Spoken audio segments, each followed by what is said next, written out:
A group of women from southwest region of Nigeria have called on Governor Yahaya Bello of Kogi State to declare for presidency.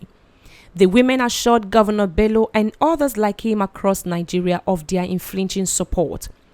The women made the call at the Southwest Women and Rights for Nigerians Media Awareness Project on One Nigeria, which held on Friday at Airport Hotel in Lagos State. At the event, they commended Governor Bello for recognizing the importance of women in nation building by giving more women the opportunity to serve in his cabinet. Women of the Southwest region had converged on the venue to condemn the spat of insecurities in different parts of the country, calling for a united Nigeria. The co-convener, Mrs. Bolanle Idowu, in her opening remark admitted that splitting or separation was not the solution to Nigeria's problems. She said Nigeria is a complex nation, but as complex as it is, we must learn to live together and must not allow any form of fight or division among us. Idowu encouraged Nigerians to, instead of agitating for separation, harness the advantage of togetherness. It is not time to split. As women, we have the power to bring about peace in our land. We must not continue to fold our arms and watch things go bad. We are tired of insecurities in every part of the country, she said, while calling on women to arise with one voice and save the nation from collapsing, she said. In a communique issued at the end of the conference signed by the co-convener Mrs. Idowu, the women unanimously singled out Governor Yahaya Bello of Kogi State, hailing him as a role model governor that had recognized the importance of women in nation building. According to the women, Bello is the first governor ever to appoint a female head, the camp ADC, in the history of Nigeria as a female secretary to the state government. The women of the Southwest region further pointed out that all the vice chairmen of the local government in Kogi State are women. The women noted that the problem of Nigeria is not about political parties, but about the person who can do the job and take Nigeria out of the present dilemma.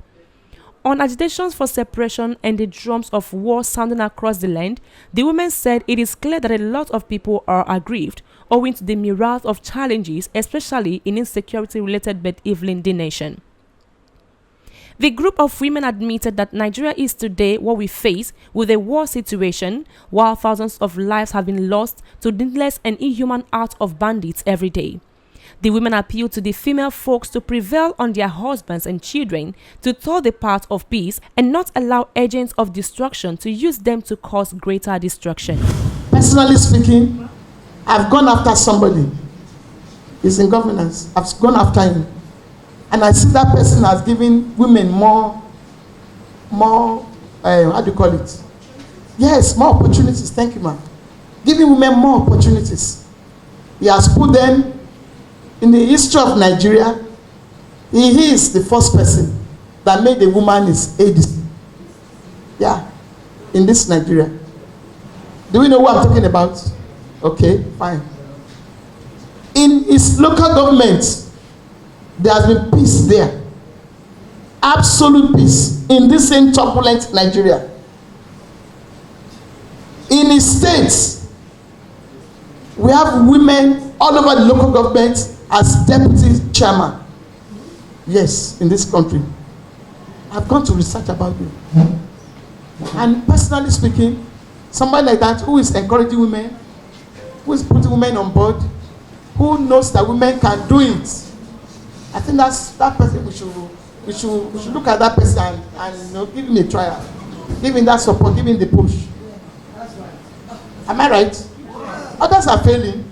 They come out and they give us all sorts of lies. But he has said it and he's doing it. He's doing it now. Go and check in Kogi State. All the women, the vice chairman of local government, they are all women. I'm from Ogun State. They have not done that. You hardly can find maybe 10 women even in the governance in Ogun State. But here is somebody who is in Nigeria, who believes that Nigeria can make it. I'm not, like I said, I'm not after whoever comes our next election. I want to follow the person that I know can deliver, that can put women there. I want to say, women can do it. Women, are we here? Yes. I said we can do it. Can we? Yes. Question tag. I remember my second question tag. Can you do it? Can we? Yes, we can. Women can do it. So, personally, I want to mention Yahaya Bello. I make both to say it. I make both to call his name here. Let's give it a try. Look at his records. Let's give it a try. Look at his records. Look at his history. Look at where he has put women today. And then somebody like that, Yoruba has an it that Angel Eshitomo. Also not Angel Iti Omodo. They will soon come and be lying to us now. I'm a politician too. We make sweet mouth. We don't like, but we make sweet mouth. So I want to beg us. Let us give this man a chance. Let's encourage him. Let's give him a trial. Let's see what he can do. And I know he can do it. God bless you, Nigeria. God bless women. Thank you so much. Auntie Bimbo, you have something to say? Oh. Sorry, I have a follow-up to what Mommy just said now. Being in the media, we know some of these things. We have our research, we have our records. Apart from putting women in as deputy, as vice chairman, in terms of education, please, I want everybody here to go and do the research well. In terms of education, this man, this state government is number one. There is no higher institution, primary, secondary. Their bursary, the money they paid in bursary alone is not comparable to any other person. So in terms of education, when we are talking of education, what else do we need for our children? When they are educated effortlessly, there are many poor parents, but their children go to school without hassle. I mean, that is an indicator. Thank you. There is no country in the world that is entirely homogeneous in terms of language and culture. Nigeria is a very complex nation. But as complex as we are, the people can live, we can't live without one another. There's hardly a family that doesn't have the major tribes at least living together under the same surname. Even in this gathering, some women are Southwest women by marriage, just as I've said. So why do we want to fight ourselves? There's advantage in unity and in numbers. Let us harness those advantages of togetherness. It is not time to split. Even if you were thinking of it, there's a roadmap. Look at UK, look at Brexit. They planned it. They have not even gotten to the end of it. They are still planning it. That is a developed world, not to talk of our nation. We can't say we want to split before 2023. Please, let's enhance the advantages in our majority, in our numbers. Let's come together. As women, we have the power to bring about peace, even when the military phase. Women, we have so much power within ourselves. There's so many things we can do. We know how to get away. If we want something done, we know how to get it done. We have the women power in any society. Electoral process. We are looking at 2023 now. Now let us look at the leaders we want to elect into the offices. This is the high time for us to look at the antecedents. What have they done before? Who has been in government? It's not even necessary for us to recycle the same old. Let us look for young, energetic people that can really take up the work. The work is enormous. This gathering today is not about any political party or anything. We are not affiliated to any political party. It's just about women coming together and say, let us arise and take the bull by the horn. Some of us can even come up for political office. Why not if not? Women can do it. What men can do, a woman can do better. Well, I'll start with this phrase. No woman, no nation. No woman, no woman, no nation. We are mothers. And I'm very sure why we are gathered here today is because we can no longer keep quiet. We need to lend our voices. There's so much pain, sorrow, anguish in the land. We need to change the narratives. We need to lend our voices. We need to lend our voices to good governance. We are all here in Nigeria today. We know what is happening. They rape our girls, our women, our husbands, our sons are not left out.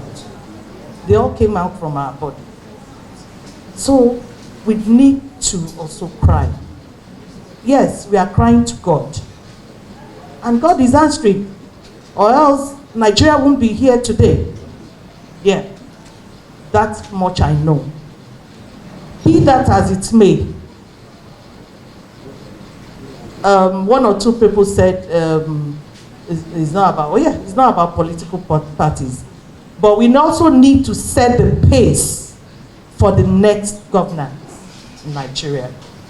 Because if we have leaders, if we have women who can also talk, who can change the narratives, youth who can change the narratives for us, I think it will be better. The security situation in this country is something else. You can't go from one state to the other with your heart not out. You can't sleep with your two eyes closed. How long are we going to have this type of situation in the country?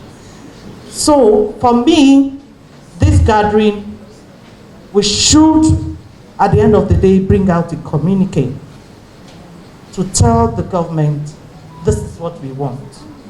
This is where we are going. We can no longer fold our arms. We in the Southwest, we can no longer fold our hands and let things slide the way it is going. Because, God forbid bad thing. God forbid bad thing. We all hear security reports every day. Every day. They are all in our midst. Even this Lagos we are talking. So we need to raise our voices. We need to let the government know that it should not be business as usual. It should not be. So, my dear sisters, brothers, mothers, let's talk. Let's articulate our point, our minds here today, so that at least the government will listen. Injecting few people that can change the narrative, injecting youth into governance that can bring about changes. I think it's all about being static or repeating the same set of people. That is where we are. That's what brought us to where we are today. When you look at how, when we got our independence, look at it all through. If it's not them, it will be their sons. If it's not them, the sons, it will be their daughters. How long? And it's still the same stuff, and they know what to do. Exactly, ma'am. So, for me, this is a good gathering today. And I urge us all to also put our point into paper. And I'm very sure the government will also will listen. And also, we are going to also set an agenda, whether we like it or not, for 2023. Yes, for 2023. Nigeria is not going to break up by the special grace of God. The years and become a country that we don't even recognize as our own. It didn't start in one day. It's been going on for years, and we didn't do anything about it. Our society is it's based on the mother. You are the woman of the house. You train the children. If our men are failures, we made them failures because we trained them. What principles did we impute in our children? What morals did we teach our sons? Did we say to our sons the same way we said to our daughters, your body is the temple of God? Did we say to them, be truthful? Did we say to them that family, your country, life is more important than money, than politics? We didn't. We have failed. So if we're here and we're going to start this movement and we're talking about moving forward, then let's first and foremost accept that we have failed. Women We say women don't have a position in government, in governance, in this, in that. If you look back at our history, our women have always been warriors. We lost it. We forgot who we are. Go back to the history of Nigeria, the different parts of Nigeria, from the north, the women, the warriors. If you look at our history, we have women who have stood for something. My first question to everyone here is, what do you stand for? We can come out here and speak forever, but what exactly do you stand for? In accepting our failures, maybe, just maybe, we can start a different tomorrow. But most importantly, we have to start from our homes. I was telling my friends, my sisters there, I just met them today. I said, most of us had options of staying outside the country. I had the option of staying back in England 17 years ago. I had the option of staying back in the US some 10 years ago. I had Canadian visas for myself and my children. But because I believe in Nigeria, I came back. I stayed back. But at the end of the day, with what is happening in this country, am I not blaming myself for bringing back my girls to Nigeria? You can't send your children to school. Somebody sends like that. It's like a joke. But it's just the truth. That if your BP is normal in Nigeria, you are not normal. That's just the truth. Every day you go out, you are not sure what is going to happen to you in the next minute, not even hour.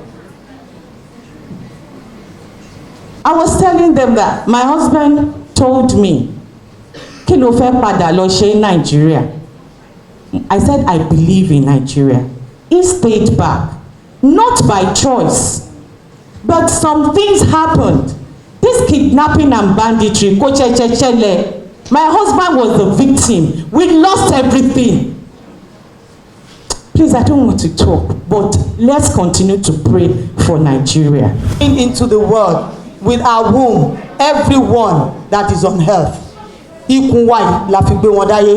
And we guarantee the continuity of human existence. So it means that we are above all things. But you know why we have not known it in a long time? It's because we've been deprived of what we are supposed to know, what we're supposed to stand for, and what we're supposed to do. I'm sorry, I will have to blame it on two things that some people might not agree with me, but it has a lot to do with it. I'm talking about religion. Religion, first of all, has made us to realize that a woman is the second being. It is after the man has said this, if your husband does not say yes, if your husband does not do this, the woman cannot talk, the woman cannot do this, even if your child had to go and rob or kill. But because you are the woman, your voice is the last thing that we hear. Is the man.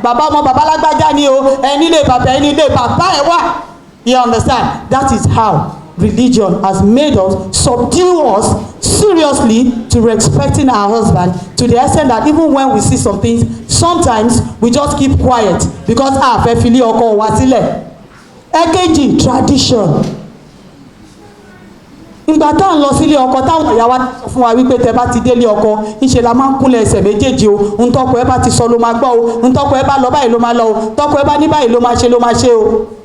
So I cannot really blame women. Because wọ́n ti kó wa láyà jẹ gan-an. Àwọn ìyàwó tiẹ̀ láyà rárá. They can't speak for anything, our mothers. Ṣé àwọn ìyàwó tẹ́ pé bàbá wa máa gbé girlfriend wá bá nílé? Tí wọ́n máa ṣoúnjẹ fún, ó máa tábẹ́ẹ̀dì ó tún máa sùn mọ́jú, ó máa ní wípé láti ibìkan ni kinní kan ti wá. Wọ́n bẹ́ẹ̀ ni apọ̀mìtálẹ̀ pátálì ọkọ ẹ máa fi wẹ̀ ni wọ́n ti fi kó wa láyà jẹ làwọn ìyàwó náà wá sọ fún wa wípé tá bá ti délé ọkọ o báyìí láà ṣe o báyìí láà ṣe o. Ìdí nìyẹn tó fi jẹ́ pé ohun wa dàbí pé àgbọ̀ ohun tí a lè sọ ohun tó wà lọ́kàn wa. But thank God for these new generations, because we are going to talk. In fact, I am talking. Ó ti sú wa now. Àwọn ọkùnrin tá a fi lélé lọ́wọ́ báwo la ṣe bá lé mọ́mì? Àwọn ọmọ tá a fi lélé lọ́wọ́ báwo la ṣe bá lé yẹn gbà tá a dé? Wọ́n ti dàrú. Ẹlòmíràn bímọ nítorí pé jọkùnrin á máa treat ẹ̀ àrólé ni gbogbo tó bá ń ṣe báyìí wọ́n máa forgive ẹ̀. Yes, the men have done well, but I know women can do better. So it is time for us to arise and stand on our feet. Ọlọ́mọ kò kàn wá láṣẹ wa ẹni tó kàn ló mọ̀ nígbà tó bá jọmọ èèyàn gbé àtòkú àtàyè ẹ̀ tó rí bó kú ni bó yè ní jù tó lò obìnrin yẹn á ya wèrè mélòó ni mo bí.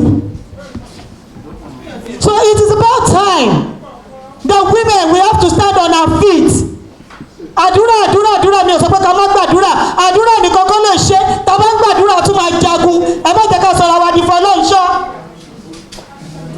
We have to do something. We have to work, we have to talk. If you have to tear your clothes, tear them for them to know that we are serious about it. We are women. We are the future, we are the present, we are everything. Everything tó ṣẹlẹ̀ láti ikùn wa báyìí ló ti jáde wá. So we can't sleep. We have to learn our voice. So ladies and gentlemen, I want to say thank you once again. My name is Jayekuti. Thank you. So let me start by commending the vision and the courage to embark on this renaissance. I'm totally convinced that Nigeria is in dire need of these kinds of interventions at this time. It takes wisdom and courage to dare to be different at a time when emotions and harsh realities have beclouded the better part of human reasoning, making most people rather resort to brutish grandstanding and short-sightedness in the clamor for and movement for often ill-defined actions. From my point of view, and I guess some people here share the same perspective with me, the times we are living in will make do with more of similar concerted efforts to stand for and advocate for peace. Only peace can guarantee progress. Once peace is gone, everything else hangs in the balance until peace is restored. From the drums of war sounding across the land, it is clear that a lot of people are aggrieved owing to the myriads of challenges, especially insecurity-related, bedeviling the nation. Truly, what we face today can be described as a war situation already. Thousands of lives have been lost to needless and inhuman acts of bandits who get emboldened by the day. Kidnapping now seems to be a most lucrative job aside from oil and gas. Criminal-minded individuals even connive with others to kidnap themselves just to squeeze money out of their relatives. But in all of this, we must remember that beyond politics, no government would watch its administration crumble or deliberately sponsor or encourage bandits and terrorists to shed so much blood as to warrant a state of emergency that could lead to any counteraction. This is why the women must come in and prevail on our husbands, on our children, to toe the path of peace and not allow agents of destruction use them to cause greater destruction. I must point out at this point that after oxygen, which God has given to all for free, the next most important human need is health, good health. Only those who face health challenges know that nothing else matters until the health issue is settled. In the case of communities and countries, peace supersedes everything else. Some tend to have taken the peace that we have enjoyed in the past, at least before the current crisis started, for granted. And by this, I'm speaking to the conscience of those bent on splitting this nation by all means through ceaseless bloodletting from across Nigeria. Two wrongs will never make a right. They would only end in disaster. All the dreams of El Dorado would quickly evaporate the moment we fold our hands and allow the fabric of peace to be pierced by the sword of the champions of ethnicity. So we must be the voices of reason across our families, offices, communities, and wherever we find ourselves, to drum it into the ears of the people that war is an ill wind that blows no one any good.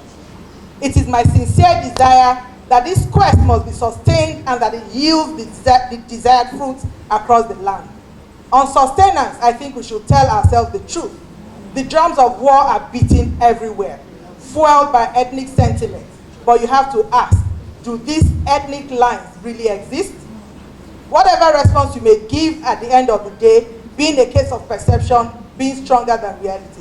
The fact that people of Nigeria have become so intertwined has made it difficult to separate the leaf from the soap, as the Yorubas will say.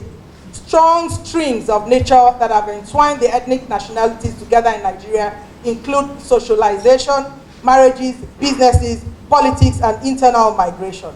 Looking at internal migration, there's scarcely any part of Nigeria that you will not find a blend of the major ethnic nationalities. At this moment, migration has made it difficult for any part of this country to claim to belong to any tribe anymore. Not in the sense that our forefathers knew it. And this is not restricted to the cities. A look at the remotest part of Nigeria would show a good blend of various ethnic nationalities.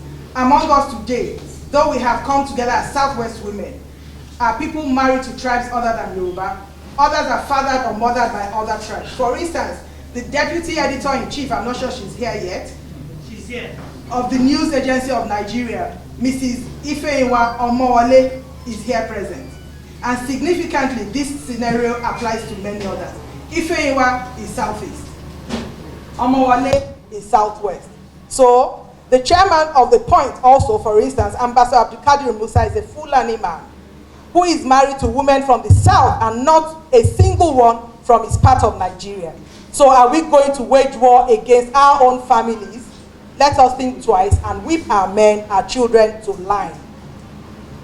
This is why I want to commend the organizers of the event and the conveners of Southwest Women Arise for Nigeria for this peace initiative and for inviting me as a discussant. We should live up to our responsibilities and rise to our roles as mothers, wives, and sisters by speaking sense into our sons, husbands, and brothers to refrain from plunging the country into needless bloodshed. Southwest women arise for Nigeria. Please let us stand up again and say no to war in Nigeria. No to war in Nigeria. United we stand, divided we fall. United we stand, divided we fall. Thank you very much, everybody, for coming.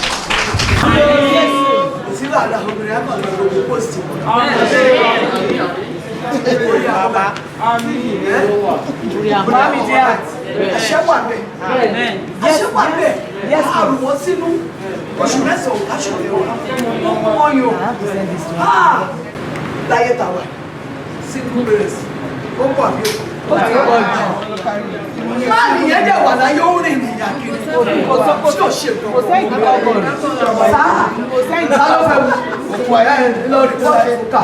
Mo fẹ́ dọ́ọ̀tà sùkà. Ẹ jọ̀ọ́, a ti bẹ̀rẹ̀. Ẹ má ẹ̀kọ́ ẹ̀ ìgbàlẹ̀. Ẹ jẹ́ ká múra. Àkókò bá jọba rí. Wọ́n ń ṣe ṣùgbọ́n kò tó ní. One stupid man, ó ní kó wá mú un. Kí fámìlì lè kówó lẹ̀. Wọ́n kidnap òun. Tó fámìlì lè kówó lẹ̀. Ẹ bá ta ayé wo náà wá ní. Irú ayé wo rè kókó wà ilé ẹ̀ka? Ṣẹ́gbọ́n, wọ́n mú ọmọ ọdún mẹ́ta. Wọ́n rè pé wọ́n tún rè pẹ̀ níwájú lẹ́yìn. Náà bá tún Nàìjíríà ṣe.